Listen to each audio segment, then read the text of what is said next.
ఆంధ్ర తెలంగాణలో తక్కువ ఫీజులతో high quality results ఇస్తున్న ఏకైక సంస్థ తిరుమల్ ఐఏఎస్ ఇన్స్టిట్యూట్. మంచిర్యాలలో ఆయిల్ ప్యాకెట్ కోసం కారులో వెళ్లిన మహిళ. ఆ రోజు ఆయిల్ ప్యాకెట్స్ తీసుకొద్దామని బయటకు వెళ్ళింది సార్. ఆయిల్ ప్యాకెట్స్ తీసుకొద్దామని షాప్ దగ్గరికి బాబుని తీసుకొని వెళ్ళింది. మళ్ళీ రాలేదు. ఫోన్ చేస్తే ఫోన్ స్విచ్ ఆఫ్. కట్ చేస్తే కరీంనగర్ జాతీయ రహదారిపై శవమై తేలిన మృతురాలు మమత కేసును పోలీసులు ఛేదించారు. అక్రమ సంబంధమే మమత ప్రాణం తీసినట్లుగా తెలుస్తోంది.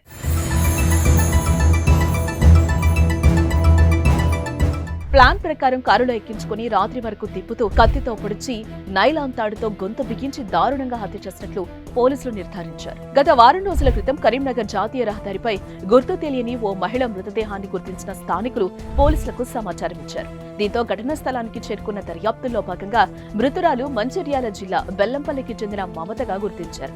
అయితే ఆమె ఒంటిపై గాయాలుండడంతో ఎవరో హత్య చేసి పడేసినట్లుగా పోలీసులు నిర్ధారించుకుని ఆ దిశగా దర్యాప్తు ప్రారంభించారు. అయితే మమత తన భర్తతో విభేదాల కారణంగా కొన్ని రోజుల నుంచి బంధువుల వద్ద ఉంటున్నట్లుగా తెలుసుకున్న పోలీసులు ఆమె అక్కడి నుంచి ఎక్కడికి వెళ్లింది అనే కోణంలో దర్యాప్తు చేశారు. అయితే స్థానిక సీసీ ఫుటేజ్ లో కారులో ఓ మహిళ బాలుడితో ఎక్కడికో వెళ్తున్న దృశ్యాలు గుర్తించిన పోలీసులు ఆ కార్ ఎవరిది, ఆమె అందులో ఎందుకు వెళ్లింది అనే కోణంలో దర్యాప్తు చేశారు. ఇక బెల్లంపల్లి కాశీపేటకు చెందిన మమత తన కొడుకు ధృవతో కలిసి జనవరి 27న కారులో బయలుదేరింది. అయితే అదే రోజు సాయంత్రం కొండనపల్లి శివారులో చనిపోయి కనిపించింది. మమత కొడుకు 4 ఏళ్ల ధృవ కనిపించలేదు. హత్యకు సంబంధించి ఎలాంటి ఆధారాలు లభించలేదు. అయితే నిందితులు పరారైన కారు నెంబర్ ఆధారంగా పోలీసులు దర్యాప్తు చేపట్టగా చెన్నైలోని ఒక లాడ్జ్ లో ధృవను క్షేమంగా అతడి నానమ్మకు అప్పగించారు. అనంతరం నిందితుల కోసం ప్రత్యేక బృందాలుగా ఏర్పడి పోలీసులు గాలింపు మొదలుపెట్టారు. ఈ క్రమంలోనే తమకు లభించిన ఆధారాలతో మమత మర్డర్ కు వివాహితర సంబంధమే కారణమని నిర్ధారించారు.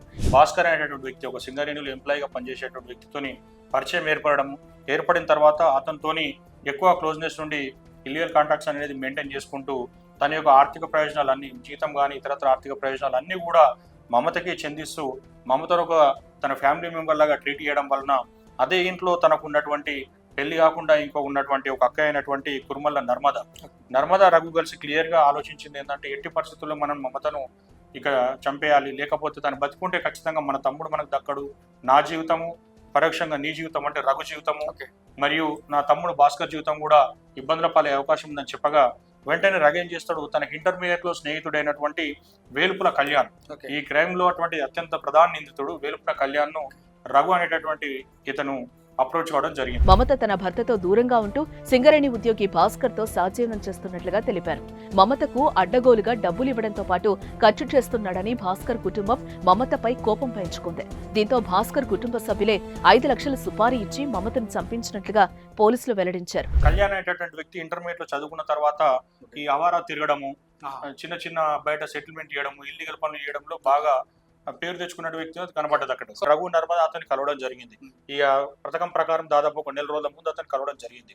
డిసెంబర్ నెలలో ఆ విధంగా కలిసినప్పుడు అతను ఏం చేయాలి, ఓకే అండి నేను తను చంపేస్తాను, నాకు 8 లక్షల రూపాయలు ఇవ్వండి అని చెప్పడం జరిగింది. 8 లక్షల రూపాయల భాగంగా వాళ్ళు 5 లక్షల రూపాయలకు డీల్ మాట్లాడుకున్నారు. సుపారీ కిల్లర్ కళ్యాణ్ భాస్కర్ తండ్రి, భాస్కర్ సోదరి రఘును అరెస్టు చేశారు.